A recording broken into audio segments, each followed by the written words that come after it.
Hi, my name is Cyndi Otteson. Welcome to Women Crush Wednesday, where we talk to women who are changing the face of politics and power.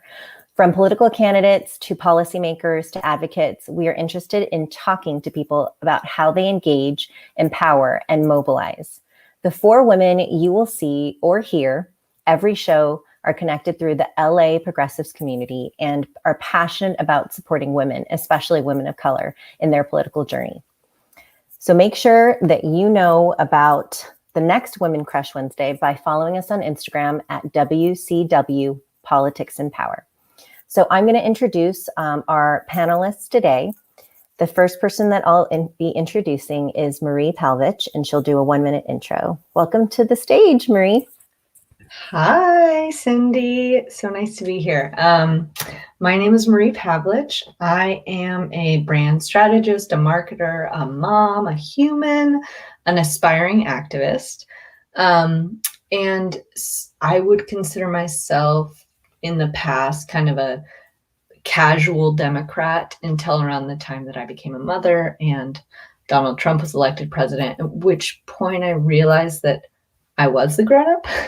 And it was time for me to step up, and there was no, liberal savior coming. And Cyndi was actually my very first bumper sticker for a political candidate. And then one of our other people who's been part of our group, Ebony, really taught me that candidates were people that we should be talking to and engaging with. And so I have really ever since then been working on my education and how I can be more involved and engaged. So I'm really excited to be here tonight for this conversation. Thank you, Marie. And I realized that I didn't really give myself an intro, Yes. So I'll do that now. Cyndi. I'm Cyndi Otteson, and I am a leadership coach, business consultant, and community organizer who helps progressive leaders move toward their desired future in their lives and through their work. I'm a mother, a nonprofit leader, social justice advocate, and an award-winning marketer who is dedicated to dismantling unjust systems and fighting for equity. In 2020, I ran a groundbreaking clean money campaign as a first-time candidate for LA City Council District 14 against a national profile career politician for a seat that has been held for men by 100 years. And as a first-time candidate, I did place second, missing a mandated runoff by about 2.6% without taking any special interest money, despite the fact that I had actually been outspent by the eventual winner by $1.3 million. In my spare time, I can be found serving the needs of my unhoused neighbors in Northeast Los Angeles, and as a volunteer with SELA Neighborhood Homeless Coalition. And I'm excited to introduce you to our next guest, Dulce Vasquez. Welcome to the stage, Dulce. How are you? Good. I'm like jealous of all of your intros. I'm like, I hope I can do one as well as you guys did. You'll do great. So Dulce, tell us a little bit about yourself, what you're running for, and anything else that you'd like us to know. So I was like trying to make it in the Cyndi format. All right. I'm Dulce. I am a Latina, formerly undocumented immigrant. I am a policy advocate, higher education equity warrior, and now recently a candidate for Los Angeles City Council in District 9. Well, welcome, Dulce. We're so glad that you're here. Thank you for having me as your first guest. I feel so special. You are very special in our hearts and on top of our minds. So we can't wait to get to know you a little bit better. Just to lead off with a few questions, Marie, can you take us through some of the questions that we might have for Dulce today? Yeah, I'm really excited, and coming in as kind of a newbie. It's been a few years, but really a newbie to the political scene. I'm always really curious to start with the beginning and how you actually ended up coming into the space, into politics. So I'd love to hear you talk a little bit about, was there a moment, a spark that led you to wanting to move from maybe just being an engaged citizen to I'm going to run now. This is a job for me to take on. So I would say that I can give like the long version of like the little tiny sparks, but really the jumping off of the deep end was the combination of the pandemic and then the protests last year in 2020, the George Floyd protests that were happening here well, really around the globe, but we were living through here as, our police was shooting unarmed protesters as the National Guard rolled through downtown Los Angeles, all of this while being in the middle of a pandemic where, the inequities of our structures were being so much on display. They've always been there, but they were being widened. I work in education, so the digital divide, seeing how many kids couldn't access their teachers, and meanwhile, we have elected officials tapping themselves on the back that they're distributing mobile hotspots, and I'm sitting there like, have you ever used one of those things? Like, I can barely read my email with them. How do you expect them to log into Schoology or Zoom on these things? So I'm sitting here just like watching these things unfold with this incredible frustration that I can't do anything about it. The fact that, all of the people who don't have the privilege of working from home are oddly people of color. Go figure. And of course, the people are getting infected at higher rates are people of color. And they're bringing it home to their overcrowded multi-generational homes, all of which are in my district. So as I was growing more and more angry and frustrated, and finally seeing the spark that Cyndi had when she ran, and she was fighting for her own community, I decided that this was what I wanted to take on.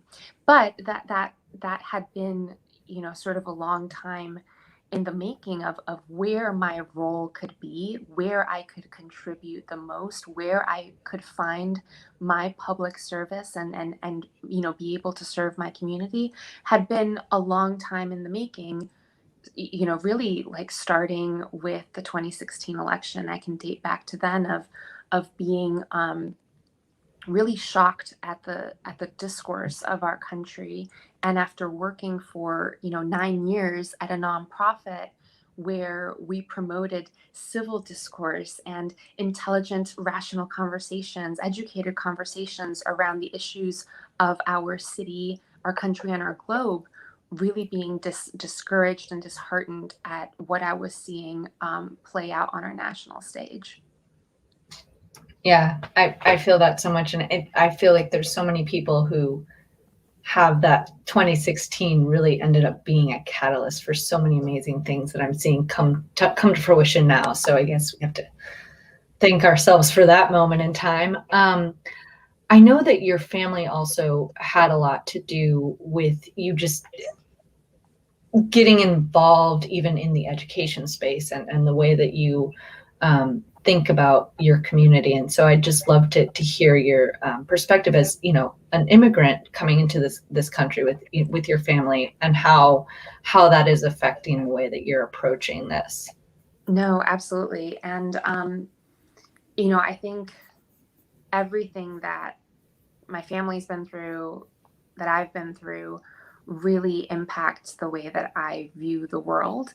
And a lot of those problems that, we've been encountering since, the 1994 peso crisis in Mexico, which forced us to leave Mexico, we're seeing those same problems just play over and over again. The cycle of migration, the cycle of economic inequities, the cycle of poverty, the cycle of lack of educational attainment and access and opportunities. We see that play over generation after generation. It's one of the things that led me to mentor literally as soon as I got out of college, because I've been very blessed in my life trajectory. I came to the US when I was 7 years old. My parents lost everything. They knew that they would have better opportunities here. My grandfather, went from being the general manager of a car dealership in Mexico, which, there is a very prestigious job. Anything that you wear a suit for is a very prestigious job. He went from that to migrating to the States and working at a garbage processing facility, like in his 50s. Mhm. So to me, watching that downfall, watching that resilience, watching the ability to get back up, really made an impact on me. In addition to that, we didn't have that much. I was undocumented. Thankfully my brother was born here, so we qualified for food stamps. But that sort of anxiety is in there. And while we didn't have that much, I remember my mother was a nanny when I first came to the States, and she would take the kid to the park. And one day she found an older lady crying in the park, and my mom went up to her and asked her what was wrong. And she'd gotten laid off, but she had a visa, and she was one of those like live-in nannies, had nowhere to stay, brought her home with us. And those are the things that really stand out in my mind of how care and empathy goes a long way to helping people, to saving people. So I take those lessons to heart, and in the way that I view how we need to take care of our neighborhoods and our citizens, and understanding the different issues that they face, right? Like my parent, some of the policy issues that I'm very cognizant of are exactly the things that I've been through. So obviously immigration, obviously education. I was very, very blessed to have a full scholarship to university. I did my master's thesis on student debt, because I think that we shouldn't have student debt. It really restrains economic progress and just life for an entire generation. And now the next generation is also going to suffer from this. So education, debt, consumer protections. My parents went through bankruptcy. They were victims of predatory lending. They're the exact same population that we see in South LA as well. They're the ones that are using payday lenders, pawn shops. They're the ones who can't keep a minimum balance on their checking account. So they're paying $12 a month just to have a checking account. We recognize how expensive it is to be poor in this country, and how we have to fix that. We literally give not only tax cuts to the wealthy, we give them so many benefits for just having money, that we don't afford the same to people who don't have any money. So those are things that have sort of impacted my view, and things that I know inherently need to change in order to have a prosperous society. Yeah. I mean, just that way of putting it, how expensive it is to be poor is the seed there, right? In so many different issues. And I think that this kind of leads into another area that we want to talk about. And I do want to go back and talk a little bit about getting into the race. But you've talked a little bit about these problems that you'd like to solve. And I guess, how are you thinking about addressing that from the city council perspective with this seat within District 9? Like, how would you want to address some of these issues within immigration and student debt, and just making sure that we aren't continually holding people back, because of economics, things like that. Right. So I think off the bat, there are three things that city council could immediately implement and do. One of them is, as we're coming out of the pandemic, to make sure that our own citizens are not saddled with rent debt. That's something that the city could be hugely helpful with, and do that right now. We just passed an $11 billion budget.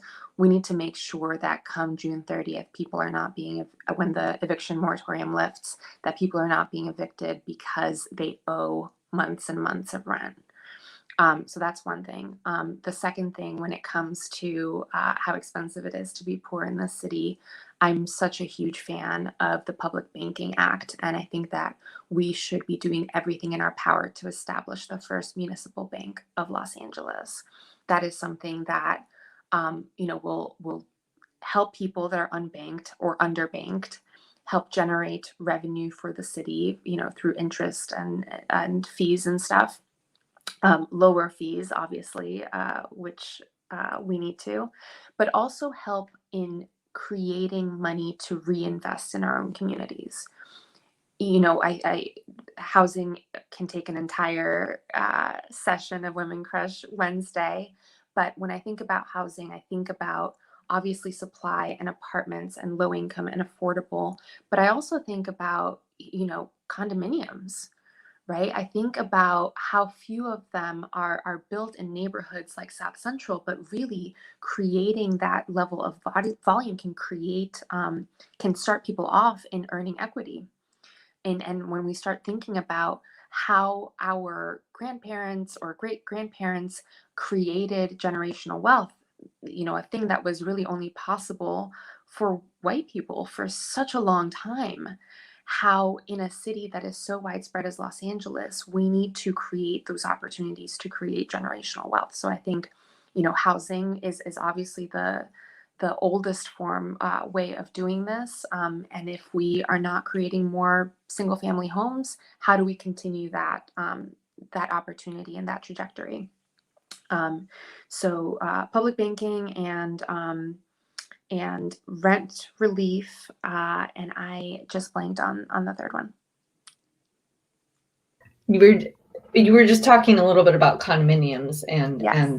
and Housing. creating housing and creating wealth. And you know, the municipal bank piece is something that I've just started to see, and maybe it's a conversation that's been in the works for a long time, but it's just starting to like bubble up, I feel like, to be more of a large scale conversation. And are you able to kind of take a little bit to dive into that a little bit more and just kind of explain what that means? Because it feels very confusing. I'm like, what is the, you know, like as a layman, Right. I'm not exactly sure what that means versus a regular bank, or how that benefits the city overall, or me as a citizen. Yeah. So this is actually something that has been in the works for absolutely like years.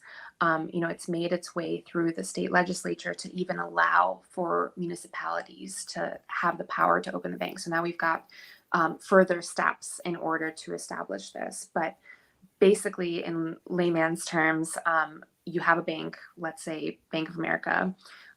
You bank there, you have fees every month, not just for, you know, having a checking account that you can't keep a minimum balance on, but you're also having fees for having a credit card, or if you have that credit card and you carry over a balance, you've got an interest rate, and those interest rates are astronomical compared to what it is that you're borrowing.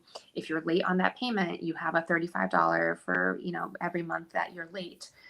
If you are investing with Bank of America, if you're using that money to invest, if you are, you know, buying a house, right? If you're buying any property, if you're taking out a loan for a small business, et cetera, all goes to bank earnings and shareholder dividends. So it's owned by, you know, these like ghost people who just keep getting wealthier and wealthier. So instead, if the city ran this, if the city invested our own money, our retirement, our pensions for the city, which are like billions of dollars at this point, and you know, you're getting higher percentage return rates if the city is managing them, you are collecting all of those fees. You could afford to slash those fees by like 90%, right? If you were lending to your own citizens, you would have better opportunity to give to possibly higher risk borrowers that are usually the folks that don't end up getting loans, like people of color starting businesses in their own communities, or groups of people who want to collectively buy property in their own communities. We see that with the Crenshaw Mall right now, being able to have different rules, not different rules, but you know, being able to see things in a grayer space because we have the money to do that. So we're keeping that money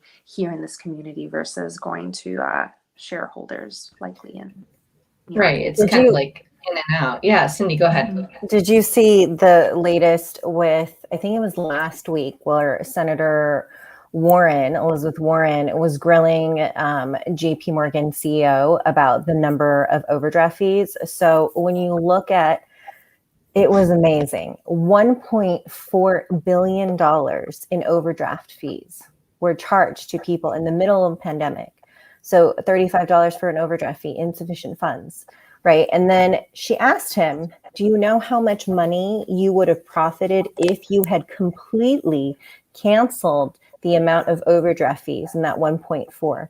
And then he didn't know. And she said $27.6 billion is what you would have still profited had you waived all of those overdraft fees. And so it gives me chills, because when you are able to have a municipality, you're able to have elected leaders that are able to make decisions to cancel things like that, versus a CEO who is making, millions in a salary in addition to the billions of profit. So I'm really looking forward to that. And it's exactly, who are the people that are on the hook for having those fees, right? It's someone who is living paycheck to paycheck, someone who's, working minimum wage jobs, 1 jobs, 2 jobs, etc.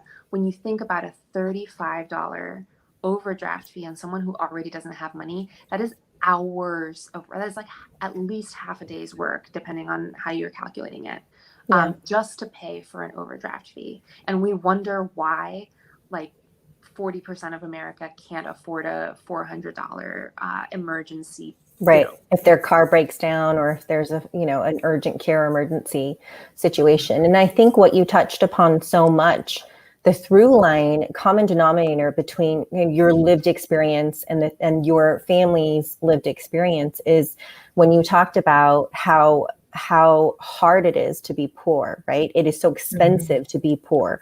We have all gotten so used to the dynamic of the big banks, the CEOs, the rich getting richer. But if we look at it literally off the backs of people who are poor, literally off of the backs who are people who are just trying to survive, in the work that I do with even new arrival refugee families who come over here, often, through the UNHCR on a plane, they get immediately slapped with debt. Each family, imagine it's a family of 6, right? Every single person in that family gets charged a ticket fee of up to $1,400. So imagine, for a family of 6, tens of thousands of dollars in debt that they start with when they've literally come here with nothing. And my father was also undocumented, and he came here cleaning up cigarette butts as a janitor in buildings in Koreatown, and could barely afford to live. And these are the kinds of jobs where, even like you were talking about your father being, a car salesman, and that was a really prestigious, job. Same thing when we have families who are coming here from Syria and Afghanistan, who are doctors and lawyers and, industry professionals, engineers, and they come here and feel like there's a job that's being offered to them that is below what they know that they've invested in education. And so I'm so glad to hear that, or to know that your lived experience is what is really rooted in your purpose of knowing, because we need more politicians, elected officials who are coming from that lived experience, so that we uniquely understand, the struggle. And we have to change the systemic, the issues that we know are systemic. And it starts with electing leaders like you. Thank you. Yes. And I don't know if, Cyndi, you want to ask some questions. I've kind of monopolized the conversation. So knowing that you are the politician who has gone through this, I'd love to hear the conversation between you and Dulce. Sure. I mean, I'm a big Dulce fan. I met you while running for office. I think either it was at a club meeting, or it might have been at a town hall forum. And I'm just so impressed with you and the work that you've been doing in your community, and in, the leadership that you've already, been, that leadership position that you've already been taken. I guess for me as a candidate, I know how hard, it can be. No two races are alike. At any given time, anybody can enter into the race. Right now, we are about a year, right? We're a year away from election day, which is insane. The time is going by so quickly. And we have just 12 months. So tell me a little bit about what we can do at this juncture to get involved. What kind of support do you need? Where are you at in your campaign? 12 months and like 5 days. Right now I am consumed with fundraising right now. We have certain deadlines that we have to report to the city how much money we've raised. And the next one is June 30th. So if you're watching this and it's before June 30th, please donate at dulcevasquez.com. The maximum amount you can donate is $800 per person or $1,600 per couple. The city will match, if you live in the city will match up to like $684 a person. Mm-hmm. Obviously, there's a limit to that. But I'm consumed with trying to raise funds at the moment.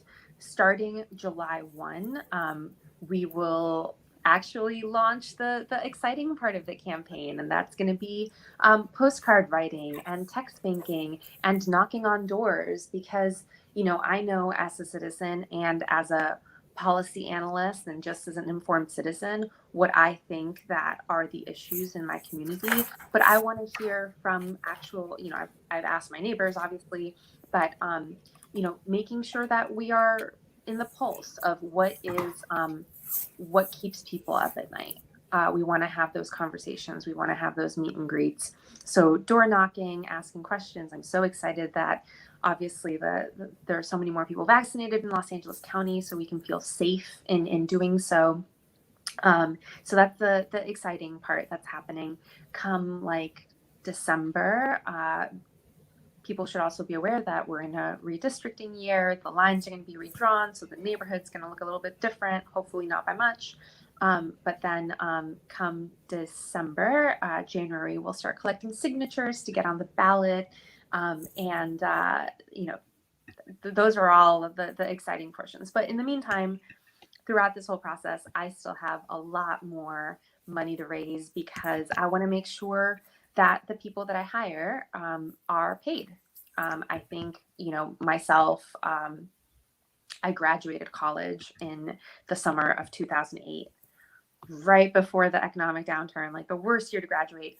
But for me, it was my dream to work for the Obama campaign at the time, right? It was like June that I graduated. The election was in November. And I remember like I couldn't afford to work on the campaign. Mm-hmm. I had I had no support from my parents. I had to pay rent. I had to pay my car insurance. I had to like pay to live. And, I couldn't, work on the campaign and then do that, because for most people it was like, oh yeah, you volunteer for like 2 months and then they'll give you a job. I'm like, well, I don't have 2 months to like not, sustain myself. So I think 13, 14 years later, it's become so much more of an issue nationally. And I'm so glad that there have been, Elizabeth Warren, AOC are on this Pay Your Interns campaign, because it is such a barrier for lower income kids who just don't have that luxury to live in DC and be able to work for either for free or, they still just make like barely minimum wage. So for me, I want to make sure that on my campaign that we are able to pay a core staff, want to make sure that they're from the community, want to make sure that we are teaching them along the way, because running a campaign is a marketable skill that you can take to run other campaigns, or really my dream is to have my staffers work on issue campaigns. There were so many propositions last year that needed a lot of help. Prop 15, Prop 16, schools and communities, affirmative action, where we just need more trained canvassers and staff workers to make sure that those progressive policies are passed. So I want to just re-emphasize the money portion. Okay. Yeah. So June 30th, like Dulce said, is a very big fundraising deadline. It's the end of this month. We have another 28 days before the end, and it is a big deal, right? Because the fundraising deadline ends up being a showing. So once all of these numbers are public, after that June 30th, maybe another week, like the numbers start coming in. And so the way in which now it's no longer just your campaign, but it becomes like this public kind of knowledge, like, and people start judging you based on the money that you've raised. And so being a candidate is really, like I always say, it's like being a decathlon or like an athlete in the Olympics, right? You have to be good at so many different things. Money is such an important part of it. And it's unfortunately a huge indicator of how well a candidate is doing. Now, I just want to share some facts, just because I think that not enough people really know how much money it costs to run a campaign. And by the way, not only is Dulce talking about not being paid and people who need to work on campaigns, but as a candidate, you're not allowed to be paid a salary. So you as a candidate have to be committed to running. And by the time you are at election day, when did you announce? By the way, Dulce, how many months have you been running already?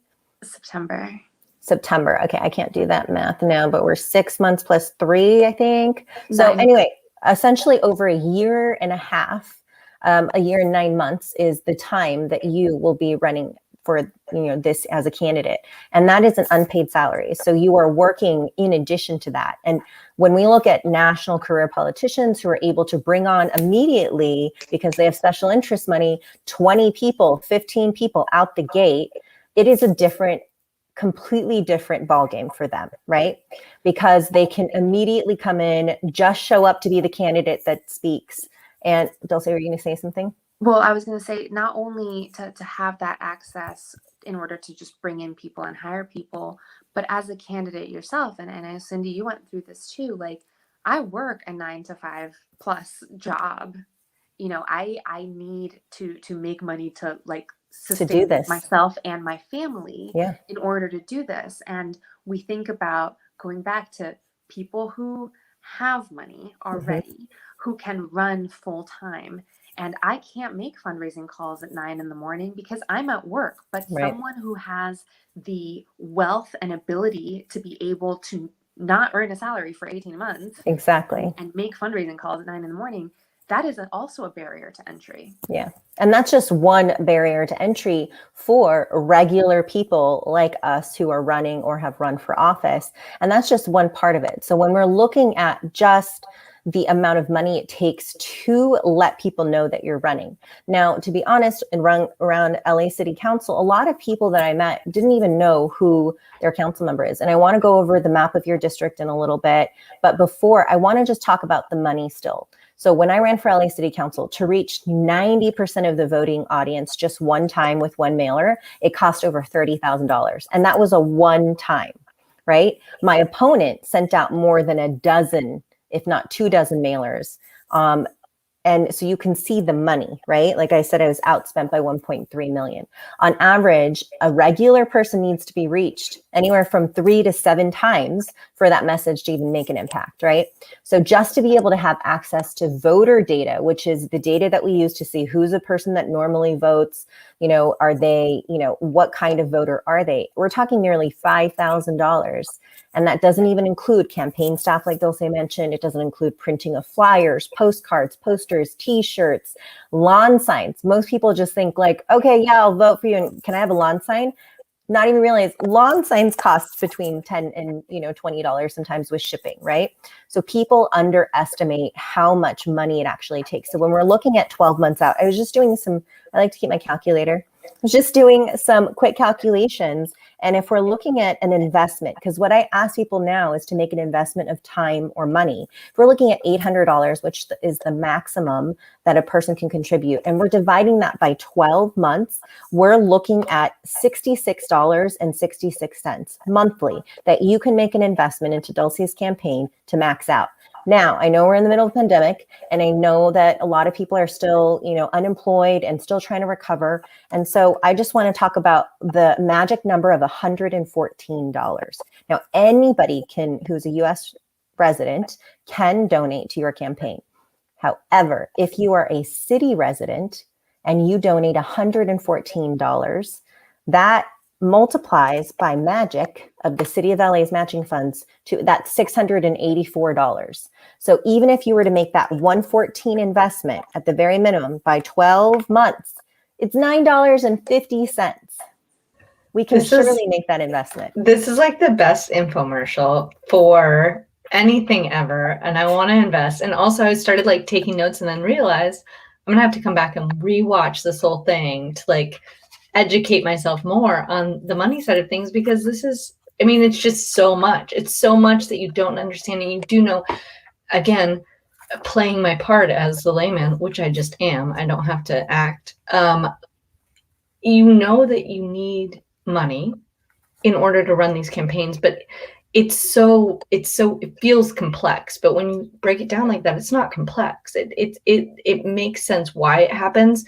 Maybe there are other conversations about how should it happen, and in the future, how do we make it so that more people can actually be involved in politics and not just people who already have the wealth. But this is just so interesting. And okay, so I want to say the number again: $66 and 66 cents. $66. Oh my gosh, the number is so perfect. As a marketer, it's just so good. Or else, if you are a LA city citizen, and you can only invest $114, do it now at 114. Or if you need to do a layaway plan, you can do that at 12 months for $9.50. And so one of the things that I learned from running for office is to break down these numbers, to show some transparency, and then to talk about an investment. We can easily take away from that, 2 cups of coffee, that you're buying at your local coffee shop, hopefully, and investing it into Dulce's campaign. So that's my challenge to everybody watching, listening, and to ask 5 friends to do the same. But I want to also just show, if Dulce, you can talk about your district a little bit. I want to flash the map of your district onto the screen so that people can see what your district, which is District 9, covers. Yeah. So, District 9, we're in a redistricting year. So those lines are going to shift by the end of the year. But as of right now, this is what it looks like. 10 years ago, Cyndi, actually 10 years ago, all of downtown was in District 9, going back to World War II. And really the boundaries shifted in 2011, but it includes Staples Center, LA Live, it includes Expo Park and USC, it includes historic Central Avenue, the old school jazz nightclubs, and then the core of South Central, going all the way down to Watts. Yeah, and your district, there's 15 districts that make up the city of Los Angeles, and that's approximately about 250,000 people that a city council member represents. Sometimes the districts, which is a whole other thing, we can do an entire hour on this, can get cut pretty odd. And so District 9 is actually, you can see a little bit of weird cutouts, but there's actually more of a whole pie that looks more symmetrical. When you look at districts like mine, or even districts like Nithya Raman's district, there are whole places where it completely skips, and then a whole area of LA is cut out. So we know that is rooted by the decisions of the redistricting committee, which are often appointed by different seats of council members. So it's kind of like this inside, kind of baseball, which I don't even know what that is because I'm not sports knowledgeable. Whenever I use any sports metaphor, I just say sports. But it's a little bit of a like behind the curtain look at like how much power a city council member has over their district. It's kind of run like 15 different fiefdoms.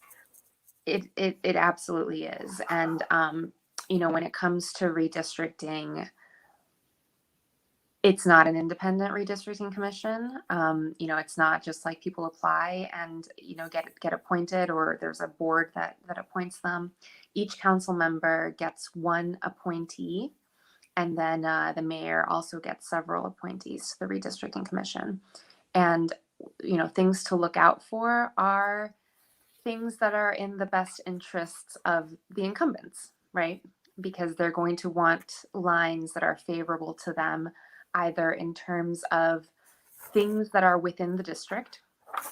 So obviously in 2011, having all of downtown in your district was very lucrative. That's where most of development is. And oh, hey, look, there was a whole FBI scandal around development permits in our city.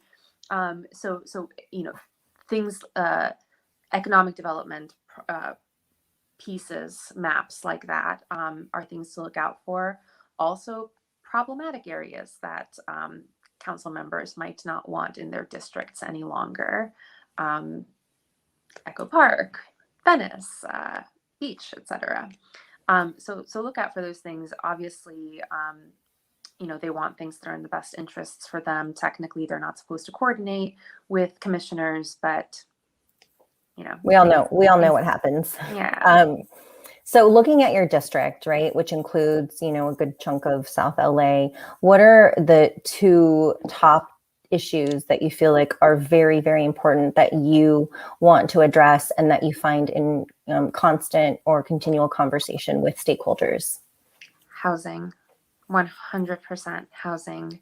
We don't have Skid Row, but we do have people sleeping on all parts of the district, whether it's on Gage Avenue where we have all of the RVs parked, or under freeway underpasses, or in front of businesses on Broadway Street south of downtown.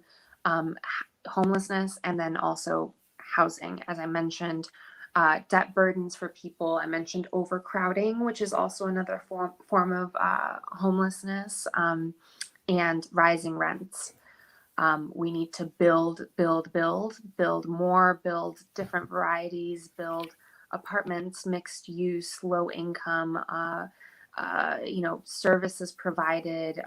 Condominiums, I think, are a great solution. ADUs, not only streamlining the approval process for ADUs, but also how do we facilitate the financial portion of it too, right? For people who have owned their homes for a really long time, want to build an ADU, but don't have access to capital in order to do it. And I've had long conversations about whether ADUs help. I think in general, just raising housing stock helps. And they're easy to, easy conceptually to do, because if people want to do them, then we just need to streamline the permitting process. So housing is one thing. Transportation is another thing. This is a district that the average household income is still $29,000 a year. 72% don't have reliable access to a vehicle. So this is a district that uses public transit a lot. So we have to make sure in a post-pandemic world that it's clean, it's not overcrowded, it's coming frequently, and it's coming on time. We have major thoroughfares that are bus routes go through. We need to make sure that they're moving quickly too. It literally baffles me how some of our arterial roads still have parking on all of them. And I think about how fast we would move if we had dedicated bus lanes and protected bike lanes. We have so many bike users in this district that we're not only putting in danger in mixing them with traffic, mixing them with, parked cars moving in and out, but also our roads are a disaster in terms of potholes and other barriers for different types of mobility. And then I can go on that rabbit hole in terms of access to electric bikes, which are also still sort of a wealthy white endeavor for the time being. How do we democratize that? How do we increase access? How do we increase access if people need to have cars, which we want to dissuade? How do we get them to switch to electric cars? How do we increase the electric infrastructure in this district and in the city as a whole? And then I would say the third thing, and I don't get as many constituents talking about it, but I find it to be a concern. There's no tree canopy in South LA. We need to increase tree canopies. We need to increase public parks. We need to increase access. This is a place where we see the effects of climate change more severely when you look at the map of the city. So that's something that I want to make sure is a top priority. How do we combat that? How do we start, as you said earlier, planting those seeds to see change happen within the district? Thank you so much. I mean, this is such rich conversation, and I'm enjoying it so much. I am seeing notes that we are getting towards the end of our time, and I know that there are many other needs on your time. You have more fundraising to do. So I think just to wrap up, I want to do two things. One is, I think that the myth of meritocracy is something that we really need to work against, that people just, get here by themselves, that they just have worked. So I'd love to hear if there's a name or somebody that you'd like to bring into the space to say they have helped me in getting to where I am now, that you'd like to recognize. And then there's a second thing, but let's start with that. Just one? You can name, here, I have time. Well, I mean, because it's Women Crush Wednesday, I will leave it just to women. I, especially going through this process, I think about my mother constantly. Obviously, I shared the story of her bringing a stranger home off of the street to help her out, and that woman stayed a part of our family for many, many years. But recently, I was just thinking about the chutzpah, the bravery, the balls, the wherewithal, the creativity and the resilience of literally in 1993 August walking your 7-year-old undocumented daughter, walking her to an American elementary school and saying, enroll my kid. Like, I can't even imagine. I think about all of the different hurdles and problems I've had to figure out and overcome, but that has laid on my mind recently. So I would not be here without my resilient mother. And what is her name? So we can say her name is Dulce Veronica, but she goes by Veronica. Veronica, Dulce Veronica. Well, thank her, yes, and into the world, into the space. And I think the last thing is, let's just one more time tell everyone where they can donate before June 30th, $66.66 once a month until the election, which is happening June 7th, 2022. All right, June 7th, I can't believe it. Go to dulcevasquez.com. Oh my gosh, this has been lovely. Cyndi, please. I also want to just say, if we can, a lot of people don't know, and I don't think we flashed it up on screen. And if Sarah, who has been an amazing, just behind the stage support, who's been incredible, would love for you to flash up where people can check. I used to put it on my phone and just check where, like, you can check your reps, but if you can check the link where you go to, it's like la.neighborhood.city. And I think I created a bit.ly link, so it would be a little bit easier for people to check where they live in which part of the district. And then I also want to just give a few moments to Dulce. Besides donating right now, what else can people do to support you? I'm so glad you asked, and I'm sorry, Sarah, I did not get you the info ahead of time, but amplify the message. So obviously, here's the website. You can email your friends about the website, but also follow me on all the socials. I'm on Twitter, Instagram, occasionally TikTok, because, I think I'm not an elder millennial, but also on Facebook at Vasquez Dulce. I think Facebook is at Dulce4LA. But please follow along and amplify the message. We're going to start being more active about calls for donations, calls for contributions, but also we have some exciting announcements. We've got endorsements coming up that we're rolling out this whole month. And all of that really helps, even if you think that you've got, 2 or 10 or 200 followers, like, all of that helps the weird, Zuckerberg Spiegel algorithms to help amplify the message. So please do that. Awesome. Thank you so much. And if for people who, I just am going to do one more plug, and then I want Sarah to introduce herself so you can see the wizard behind the curtain, who's been doing this amazing work. But Dulce, if you cannot afford to invest $66.66 for the next 12 months, and if you cannot afford to donate $9.50, then the best thing that you can do is ask your family, your friends, ask 5 of them to donate $5 each month. Ask 10 of your friends. And I think that that's the thing that we often underestimate, is how much power that we have in making the ask. Asking for money is really awkward. And when you become a candidate, you just have to push through that awkwardness. And so I hope that everyone can lean into that awkwardness, take a little bit of that and put it on your family and friends to invest in Dulce. And I want Sarah to come. Oh, go ahead. Oh, one more thing. Only because I just recognized that I'm wearing this, and you asked about my mother. My mother got me this shirt. Yes. Badass like my mother. I love it. Yes. That's great. And that is so true for like so many of us. So on this Woman Crush Wednesday, that is the best way to end this. Yeah. And I just want shout out to Veronica. Thank you so much. And thank you for making this incredible human being. Sarah, please come in Hi, front. it's so nice to see you.